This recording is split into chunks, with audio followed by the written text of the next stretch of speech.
Horror कहानियां थी। खून का बदला।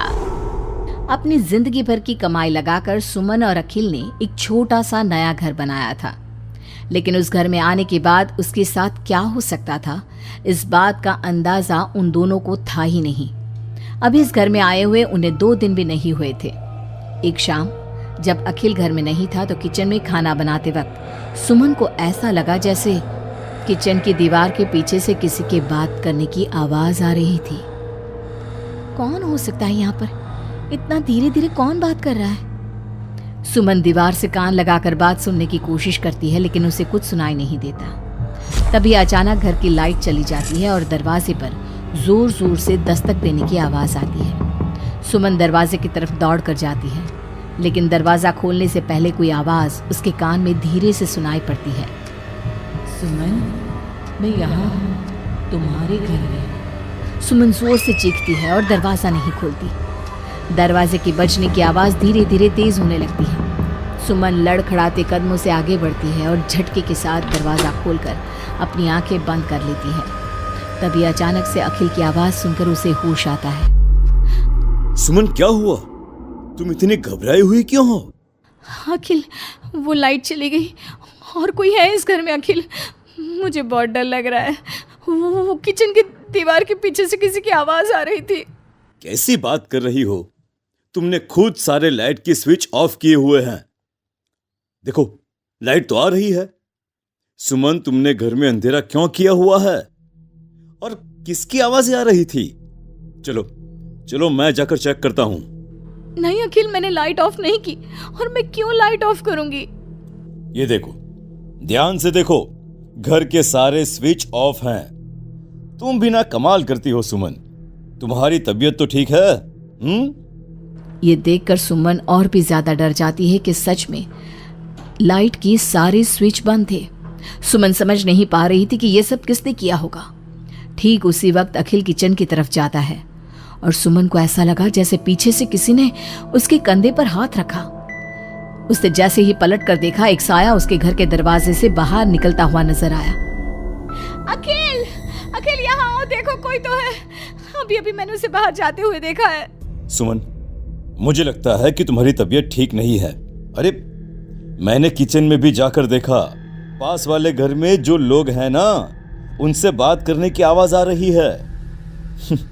एक काम करो, तुम जाकर आराम करो, मैं खाना खुद परोस कर खा लूंगा। ओके? तुम बेडरूम में जाओ। जाओ। नहीं अखिल, मैं अकेले नहीं जाऊंगी और अब इस घर में मैं एक दिन भी नहीं रहना चाहती। थोड़ी देर के बाद सुमन और अखिल दोनों ही बेडरूम में जाकर सो जाते हैं। डर की वजह से सुमन को नींद नहीं आ रही थी, लेकिन फिर वो गहरी नींद में सो जाती है और सुबह जब सोकर उठती है तो उसने देखा कि अखिल ऑफिस के लिए तैयार हो गया था। अखिल, आप कहाँ जा रहे हैं?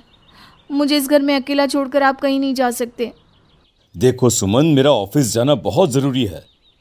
कल तुम ऐसे ही डर गई थी। अब परेशान मत हो और मैं ब्रेकफास्ट बाहर कर लूंगा। ओके?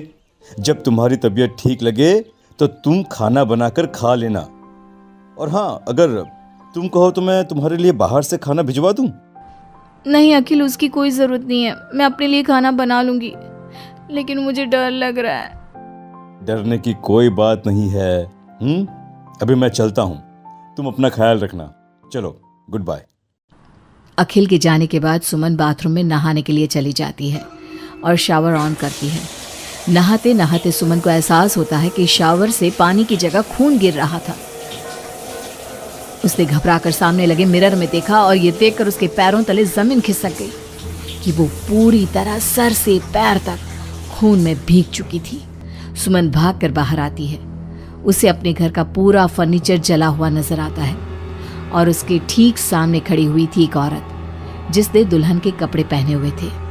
उसके चेहरे पर लंबा सा घूंघट था और उसके शरीर से खून टपक रहा था। कौन हो तुम और क्या चाहती हो मुझसे? यहाँ क्यों आई हो तुम? मैं तुमसे तुम्हारा पति चाहती हूँ। मुझे अपना पति दे दो और मैं वापस चली जाऊंगी। लेकिन मेरा पति? अखिल, मेरा मतलब तुम्हें मेरा पति क्यों चाहिए? हमने क्या बिगाड़ा है तुम्हारा? तुमने नहीं, हर सुहागन औरत मेरी दुश्मन है, और जब भी मेरी आंखों के सामने कोई औरत अपने पति के साथ नजर आती है तो मैं उसे जिंदा नहीं छोड़ती। लेकिन तुम ऐसा क्यों करती हो? और प्लीज मैं तुम्हारे आगे हाथ जोड़ती हूँ, तुम मुझे और अखिल को जाने दो। हम दोनों हमेशा के लिए ये घर छोड़कर चले जाएंगे। अब ऐसा नहीं हो सकता। एक बार जो इस जमीन के आसपास से गुजर जाता है उससे फिर हमेशा के लिए मेरे साथ इस जमीन के नीचे मेरी दुनिया में चलना पड़ता है। और तुमने इस जमीन के ऊपर अपना घर बनाकर अपनी दुनिया बसाने की कोशिश कर ली। अचानक से वो औरत सुमन को उसके बाल पकड़कर जमीन पर घसीटने लगती है। सुमन दर्द से जोर जोर से चीखती है, लेकिन उसकी आवाज उसके घर की दीवारों के अंदर दब कर रह जाती है। अब बाकी दूसरी औरतों की तरह मैं तुम्हें भी इस घर की दीवारों के नीचे दफन कर दूंगी और तुम्हारे पति को हमेशा के लिए अपना पति बना लूंगी। जानती हो, मेरी भी शादी हुई थी, लेकिन शादी के ठीक बाद मांग में सिंदूर भरकर मेरे पति ने गला घोट कर मेरी हत्या कर दी और इस जमीन के नीचे मुझे गाड़ दिया। बस तब से मेरी आत्मा यही भटक रही थी।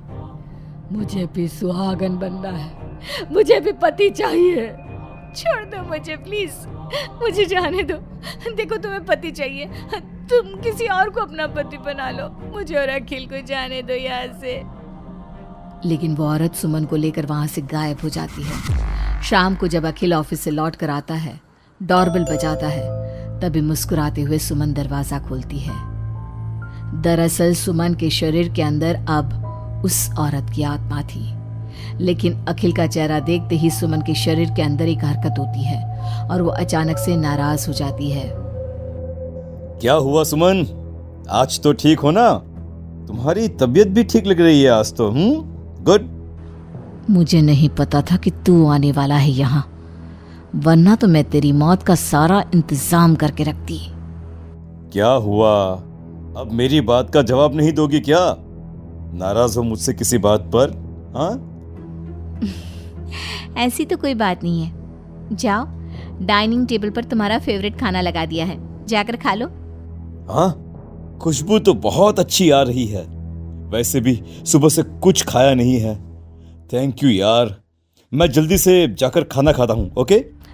अखिल जैसे ही खाने की कटोरे का ढक्कन हटाता है तो वो हैरान रह जाता है कि वहां पर सुमन का कटा हुआ हाथ था। उसमें पहनी हुई चूड़ियों से वो सुमन के हाथ को पहचान जाता है। खाने की जगह सुमन के शरीर के छोटे छोटे टुकड़े काटकर उस आत्मा ने अखिल के सामने परोस दिए थे।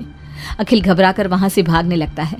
तभी सुमन के शरीर में मौजूद वो आत्मा अपने असली रूप में आकर अखिल के सामने खड़ी हो जाती है। कौन हो तुम? और क्या किया तुमने मेरी पत्नी के साथ? इसका मतलब वो ठीक कहती थी कि इस घर में कुछ गलत है। कहाँ है मेरी सुमन? तुम्हारी सुमन के मैंने छोटे छोटे टुकड़े करके उसका खाना बना दिया और उसकी आत्मा को मैंने इस घर की जमीन के नीचे दफन कर दिया है। वो कैद हो गई है यहाँ हमेशा के लिए। तुम भी उसके पास जाना चाहते हो? मगर क्यों किया तुमने ऐसा? क्या दुश्मनी थी तुम्हारी और मेरी पत्नी? पहले तो मैंने तेरी पत्नी को सिर्फ इसलिए मारा क्योंकि मैं तुझे अपना पति बनाना चाहती थी। मेरी आत्मा जो पूरे एक जन्म से किसी से शादी करने के लिए तड़प रही है, उसकी हसरत पूरी करना चाहती थी मैं। और इसलिए मैंने तेरी पत्नी का रूप लेकर तेरे साथ रहने के बारे में सोचा। लेकिन जानता है, अब मैं तुझे जिंदा नहीं छोड़ूंगी। लेकिन क्यों? देखो तुमने सुमन के साथ जो भी किया, मुझे जाने दो यहाँ से प्लीज। अखिल भागने लगता है, लेकिन घर का दरवाजा अब लॉक हो चुका था। अब तो भाग कर नहीं जा सकता। मेरे हाथ तेरे खून से रंगने के लिए बेचैन हो रहे हैं। मेरा गला सूख रहा है, अब उसकी प्यास तेरे खून से ही बुझेगी। अरे लेकिन क्यों? तुम्हारी आखिर मुझसे दुश्मनी क्या है? आत्मा अखिल की बात का कोई जवाब नहीं देती और अपने लंबे नाखून उसके गले में गड़ाकर उसके शरीर को खा जाती है और उसके बाद जोर से हंसते हुए कहती है, तेरा शरीर भले ही अखिल का शरीर है, लेकिन तेरे अंदर मेरे पिछले जन्म के उसी पति की आत्मा थी जिसने शादी से एक रात पहले गला दबाकर मेरी हत्या की।